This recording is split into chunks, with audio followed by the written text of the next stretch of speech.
Praise the Lord. இயேசுவின் ரத்தம் ஜெயம். தினமும் இயேசு நிகழ்ச்சிக்கு உங்களை கர்த்தராகிய இயேசு கிறிஸ்துவின் நாமத்தில் வரவேற்கிறேன். செய்திகளின் தலைப்பு: உங்கள் மதில்களின் வாசல்களை அடையுங்கள், திருடர்கள் ஜாக்கிரதை. ஆதார வசனம் நெகேமியா 6:1. நான் அலங்கத்தை கட்டி முடித்ததையும் இனி அதிலே திறப்பு ஒன்றுமில்லை என்பதையும் சன்பல்லாத்தும் தொபியாவும் அரபியனான கேஷும் எங்களுக்கு உண்டாயிருந்த மற்ற பகைவர்களும் கேள்விப்பட்ட போது. விழிப்புணர்வு பெற்றவர்களே, மேற்கண்ட வசனத்தின் முக்கிய பகுதி இனி அதிலே திறப்பு ஒன்றுமில்லை. மறுபடியும் சொல்கிறேன், இனி அதிலே திறப்பு ஒன்றுமில்லை என்பதுதான். நெகேமியா எருசலேமின் அலங்கம் இடிபட்டு மதில்கள் சுட்டரிக்கப்பட்டது என்று எருசலேமிலிருந்து வந்த நண்பர்கள் மூலமாக கேள்விப்படுகிறான். இவன் பாபிலோனிலே சிறையிருப்பில் இருக்கிறான். ஆனாலும் அரண்மனையிலே அர்த்தசஷ்டா ராஜாவுக்கு பானபாத்திரக்காரனாக இருக்கிறான், அதாவது திராட்சை ரசம் பார்ப்பவன். தன் நகரத்தின் நிலைமையை கேட்டதும் துக்கிக்கிறான், அழுகிறான், உபவாசித்து ஜெபிக்கிறான், பரலோகத்தை தேவனிடம் மன்றாடுகிறான். தேவ தயவு கிடைத்ததினால் இவனுக்கு விடுமுறையும் கிடைத்தது. அலங்கம் கட்ட வேண்டிய பொருட்கள், ஆட்கள் எல்லாம் தேவையானது எல்லாம் கிடைத்தது. நெகேமியா 2:8. வருகிறான், அலங்கம் கட்டி முடிக்கிறான், கதவுகள் தாழ்பாக்கள் போடுகிறான். எல்லாம் அடைக்கப்பட்டு விட்டது, திறப்பே இல்லை. இதை செய்ய ஆரம்பிக்கும் போதே எதிரிகள் எழுப்பினார்கள். இவன் மேற்கொண்டான். இதையெல்லாம் எப்படி என்பதை நெகேமியா புத்தகத்தை வாசியுங்கள். இப்படித்தான் நம் குடும்ப, பிள்ளைகள், வேலை, பிஸ்னஸ், உறவுகள், நம் ஆவிக்குரிய எல்லையை மதில் கட்டி காக்க வேண்டும். திறப்பை, ஓட்டை உண்டாக்கக்கூடாது. திறப்பு உண்டாக்கி விட்டால் உடனே அதை அடைக்க வேண்டும். பாருங்கள், உலகம் பொல்லாங்குணுக்கள் கிடக்கிறது. பொல்லாங்கன் ஆட்சி செய்து கொண்டிருக்கிறான். இவனுக்கு பிசாசு, சாத்தான், பாம்பு, வஞ்சகம், வலுசற்பம், பொய்யன், திருடன், பொல்லாங்கன் என்ற பெயர்கள் இவனுக்கு உண்டு. அவனது பெயருக்கு ஏற்றபடி அவனது குணாதிசயம் உண்டு, வேலை உண்டு. அவனது வேலையில் அசதியாக இருக்க மாட்டான், விழிப்போடு இருப்பவன். கவனமாக கேளுங்கள், அவன் வேலையில் அவன் அசதியாக இருக்க மாட்டான். நம்ம வேலையை அசதியை உண்டாக்கி விடுவான். எங்கேயாவது ஓட்டை இருக்காதா, வெடிப்பு இருக்காதா, திறப்பு இருக்காதா என்று சுற்றி சுற்றி வருவான். 1 பேதுரு 5:8 இதைத்தானே சொல்கிறது. கர்ச்சிக்கிற சிங்கம் போல சுற்றி சுற்றி திரிகிறான் என்கிறது வேதம். பல நாள் இரையில்லாமல் இருக்கும் சிங்கம் போல. ஆனால் நாம் பயப்பட வேண்டிய அவசியம் இல்லை. ஆனால் ஜாக்கிரதையாக இருக்க வேண்டும். நமக்கு ஒருவர் பொல்லாங்கு செய்கிறார்கள் என்றால், காரணமில்லாமல் நம்மளை பகைக்கிறார்கள் என்றால், அதற்கு பின்னாடி பிசாசின் செயல் இருக்கிறது. அவன்தான் பேக்கப்பில் இருக்கிறான். மனிதர்களை கோபித்து கொள்ள வேண்டாம். அவர்கள் இவனுக்கு இடம் கொடுத்து விட்டார்கள், அவ்வளவுதான். நமக்கு மாமிசத்தோடு இரத்தத்தோடு போராட்டம் இல்லை. எபேசியர் 6:12. மறுபடியும் சொல்கிறேன், எல்லா கதவுகளை அடைத்து நாம் பத்திரமாக இருந்தாலும் அவன் சரி, இனி இங்கே நமக்கு வேலை இல்லை என்று போக மாட்டான். காத்திருப்பான். எரேமியா 39:2-3 வசனங்களை வாசியுங்கள். சிதேக்கியா அரசாண்ட 11ஆம் வருஷம் 4ஆம் மாதம் 9ஆம் தேதியிலே நகரத்து மதில்கள் திறப்பு கண்டது. வசனம் 3. பாபிலோன் ராஜாவின் மற்ற எல்லா பிரபுக்களும், அதாவது எதிரிகள், உட்பிரவேசித்து நடு வாசலில் நின்றார்கள். இதற்கு நீங்கள் பார்க்க வேண்டுமானால் 2 ராஜாக்கள் 25ஆம் அதிகாரம் 2-3 வசனங்களை வாசியுங்கள். 11 வருடங்கள் மதிலில் திறப்பே இல்லை, ஆட்சியில் திறப்பே இல்லை. அவன் எல்லாவற்றையும் பர்ஃபெக்டாக இருந்தான். திறப்பு கண்டதும் உடனே எதிரி உள்ளே வந்தான். எப்படி? ஆம், அவன் 11 வருடங்களும் சுற்றி சுற்றி முற்றுகையிட்டிருந்தான், போய்விடவில்லை. வந்து சிதேக்கியா ராஜாவை சிறைப்பிடித்து கொண்டு போனான். நாம் எப்படி வேலி அடைத்து நம்மையும் நமக்கு உண்டானதை காக்க வேண்டும் என்பதற்கு முதலில் எதிரிகளை நாம் சம்பாதிக்கக்கூடாது. இதற்கு 14ஆம் தேதி, மே 14ஆம் தேதி செய்தியை கேளுங்கள். மன்னித்து விட வேண்டும்.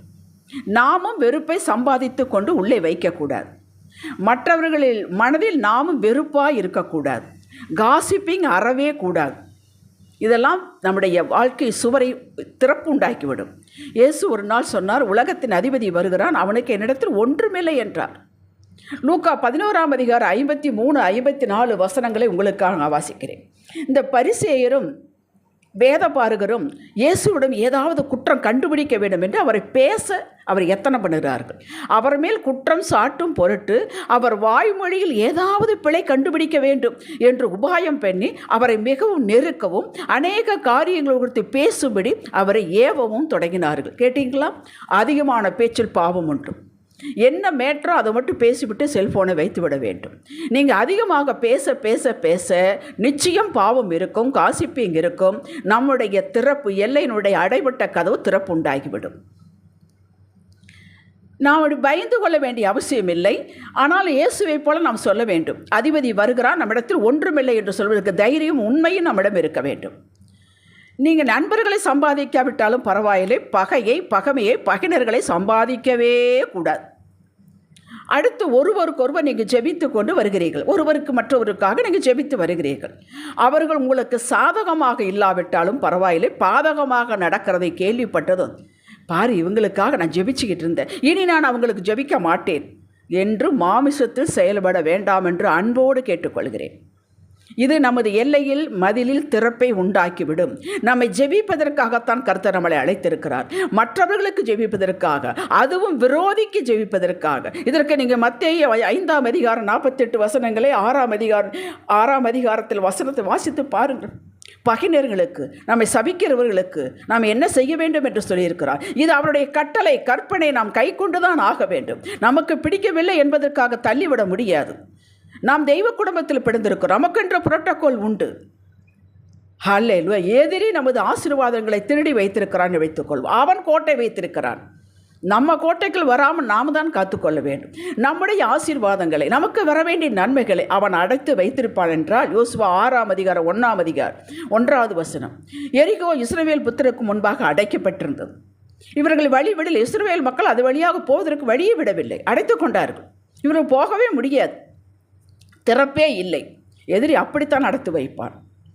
உங்களை வழிவிட விட முடியாமல், முன்னேற விட முடியாமல், முன்னேறும் இடத்திலெல்லாம் அவன் தடைகளை வைத்து, அவர்கள் மூலமாக இவர்கள் மூலமாக சொல்லிக் கொடுத்து, திருமண காரியத்துக்கு தடையை வைத்து, இப்படியெல்லாம் அவன் நம்மை டிஸ்டர்ப் பண்ணுவான். நம்முடைய ஆசீர்வாதங்களை திருடி வைத்து கொள்வான். அப்போ நாம் என்ன செய்வது?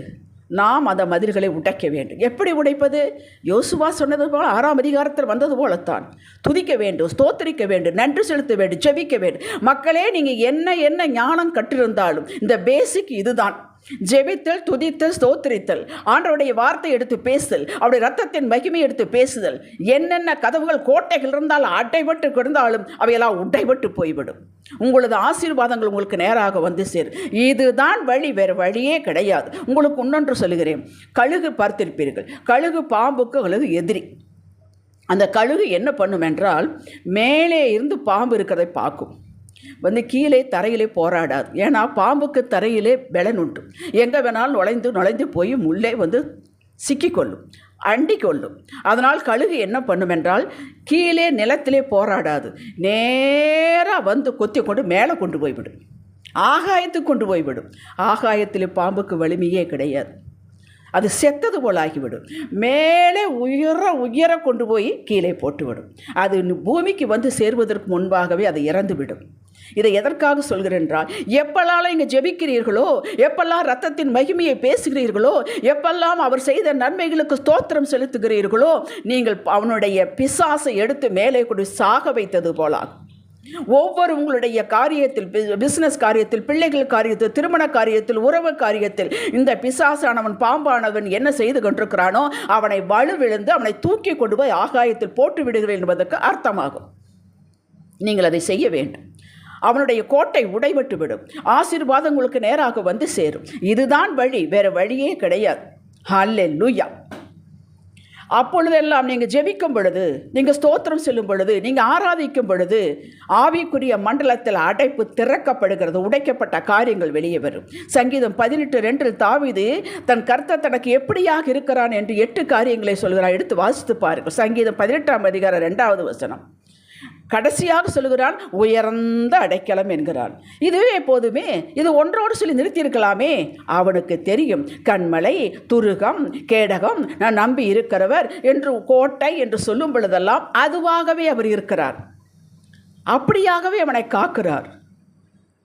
ஹல்லேலூயா. அவன் வேதனைப்பட்டான், தாவீது வேதனைப்பட்டான், அலைந்தான், எதிரியின் எல்லைக்குள் போனான். ஆனால் கர்த்தர் அவனை யாரிடமும் ஒப்பு கொடுக்கவில்லை, யாரிடமும் அவனை ஒப்புக் கொடுக்கவில்லை.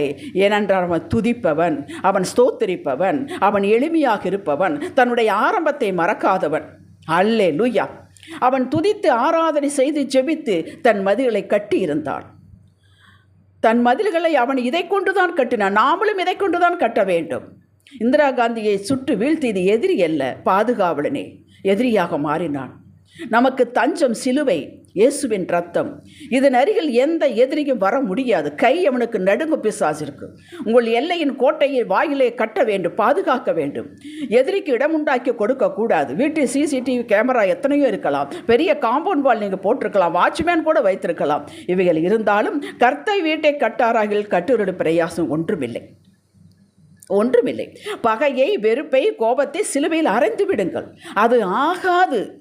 நாம் செய்ய வேண்டியது நாம் செய்துவிட்டால் கர்த்தர் நமக்குண்டான எல்லாவற்றையும் அக்கினி வேலி அடைத்து பாதுகாப்பார். யோபு 1:10 சொல்கிற சாத்தான் கர்த்தரிடம் போய், நீ யோபுக்கு உண்டானதெல்லாம் வேலி அடைத்து பாதுகாக்கவில்லையோ என்று கேட்கிறான். உங்களுக்கு தெரிகிறதோ இல்லையோ, அவனுக்கு தெரியும். உங்களை சுற்றி தேவனுடைய பாதுகாப்பு வேலி இருக்கிறது என்று அவனுக்கு தெரியும். ஏனென்றால் அவன் உள்ளே வர முடியவில்லை, உங்களை தொட முடியாது. இதில் திறப்பு உண்டாகத்தான் துதிக்க விடாமல், ஜெபிக்க விடாமல், ஆராதிக்க விடாமல், வேத வாசிக்க விடாமல், சபைக்கு போக விடாமல் செய்கிறான். புரிகிறதா? அது செய்துவிட்டால் திறப்பு உண்டாகிவிட அவன் உள்ளே வந்து விடலாம். மக்களே ஜாக்கிரதைகள், திருடன் வருகிறான். அவன் உள்ளே புக முடியாத அளவுக்கு திறப்பை அடையுங்கள். ஜெபிக்கலாம். தகப்பனே, கர்த்தரே, நீங்கள் கற்றுக் கொடுத்தமைக்கு ஸ்தோத்திரம். இனி நாங்கள் ஜெபித்து ஸ்தோத்திரம் பண்ணி துதித்து ஆராதனை செய்து எங்களை காத்துக்கொண்டு, எங்கள் வேல்யூவை காத்துக்கொண்டு, உங்களுக்கு பிடித்தமானதை செய்து தெய்வ பயத்தோடு இருக்கும் பொழுது எங்களுடைய குடும்பம், மந்தைகள், எங்களுக்கு உண்டான எல்லாவற்றையும் வேலி அடைத்திரீர், காக்கிறீர். மதில்கள் கட்டப்பட்டு விட்டது. இனி அதில் திறப்பு ஒன்றுமே இல்லை. அப்படி வைத்துக்கொள்ள கிருபை தாரும். இயேசுவின் நாமத்தில் பிதாவே. இன்றைய சிந்தனைக்கு, என் மந்தையின் மேல் கவனமாயிருப்பேன். எனது எல்லையை பல ஏற்பாடுகள் மூலமாக அடைத்து தாழ்பாலிட்டு காத்துக்கொள்வேன். இதற்கு தேவ கிருபை எனக்கு உண்டு, அது போதுமானது. ஆமேன். ஹல்லேலூயா.